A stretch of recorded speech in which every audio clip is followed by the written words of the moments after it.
Hey, welcome to Toddlers and Twos. I'm Elizabeth. I want to talk to you a little bit about those wonderfully active little toddlers and twos with all that energy that just seems to be endless. We want to tame down that energy a little bit and put it into a little bit more productive focus for them. It's normal that they be active, and we wouldn't want them any other way, but we want to get them ready for future learning.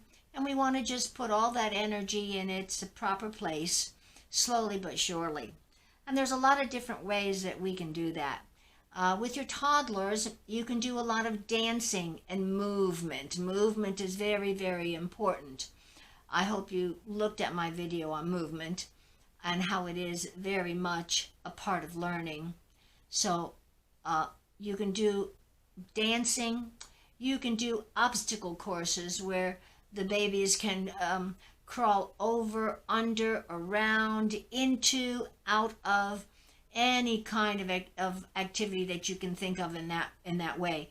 Obstacle courses can be done inside or outside, so you can have fun with that. You can do little songs. You can do a version of the Hokey Pokey. Instead of put your right hand in, you can say you can sit right down and put your hands in the air, something that they can understand as opposed to right and left. But you can create your own words that you can do with them and have them do the activity. You can do rolling a ball. Play with them on the floor, just rolling a ball back and forth. And all the while talking and using language and explaining what you're doing, so that they can learn the definition of the words that are being used. It's very, very important, and it's very easy to do if you verbalize when you're with your child and just verbalize what you're doing. And the baby is going to pick up the words and learn from them and learn what they mean. And that's very, very important. The other thing that you can do is read to them. Read to them is extremely, extremely a wonderful thing to do. And you can read to them as much as they want you to have a book read to them. You can pick out books from the library that are picture books. Very little words and a lot of colorful pictures. Audrey Wood is one of my favorite authors. Eric Carle puts out some very beautiful, colorful pages in his books. So you can go to the library and see what you can find. There's a lot of new authors out there also that put out some beautiful books. But what you want is more picture than words. Charlie and the Chocolate Factory and Charlotte's Web are not stories for toddlers and twos. When you read to them, you can also discuss the pictures.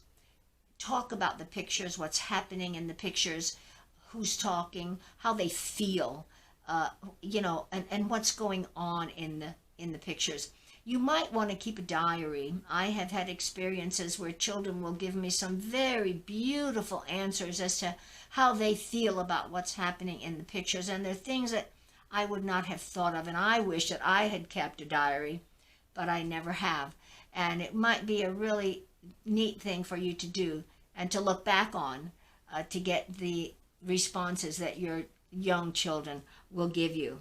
So reading, very, very important. Read as much as you can whenever you can. Movement, of course, out in the playground is also important. Sand play, water play, whatever you can do at home and whatever you can do at the playground, all very, very important to do. Please do not give your little toddler and two a marker and a workbook. I have observed very young children, very early threes, with a marker and a workbook. And the baby would run from the table where she maybe did one little thing on the workbook, and then she'd jump off the chair and run around. And she repeated this behavior. Not a good behavior. The brain will remember and will create a series of thoughts and movements, and you don't want that to be sitting, running, sitting, running, sitting, running, because then you've primed the brain to sit and run, sit and run, sit and run. That's not what you want. We want the children to learn to sit for a very short time, a toddler and two. They don't sit for a very long time, But if you read to them and you get their attention, they will sit. And the more you do this, the better they're going to get at it. Also, repeating reading. Children sometimes will ask you to repeat a story over and over and over and over again. Very, very normal, very typical behavior. Children like to do that because they learn the sequence of the story and know what comes next. Children are creatures of habit. So it gives them an idea of while you're reading, they already know what comes next. Gives them a real sense of power, a real sense of security and satisfaction in knowing that. And that's just the beginning. And that is very typical behavior of a toddler or a 2-year-old. And that's why they will ask you to read stories over and over and over again. Now, they may like the story as well, and that all just falls into play and it all comes together. But they also like the repetition because then they know what's coming next and they feel very secure in that, and it gives them just a real sense of power. And that all is very typical behavior. So read your stories over and over again if they want the story read over and over, which I assure you they will. And that's all helpful. Again, it's all developing language as well. Children will pick up all the language that you give them. So reading, excellent to do. With the no markers, as opposed to the no markers, going back to markers, find some fat crayons and peel them. Let the babies work with that fat crayon or different colors of fat crayons and a large piece of paper. The large piece of paper can be on something hard on the floor, on a table. If you can tape it up on a wall that's prepared for crayon marks, you can do that. But please, no markers too. And they are smooth, but they usually press them so hard that they ruin the marker anyway. Then they get it on them and you can't get it off. So don't bother. They're not really that worthwhile. Use that crayon, that fat crayon with no paper on it, so they can use the flat side, the pointed side, the other back side, whatever they want to do.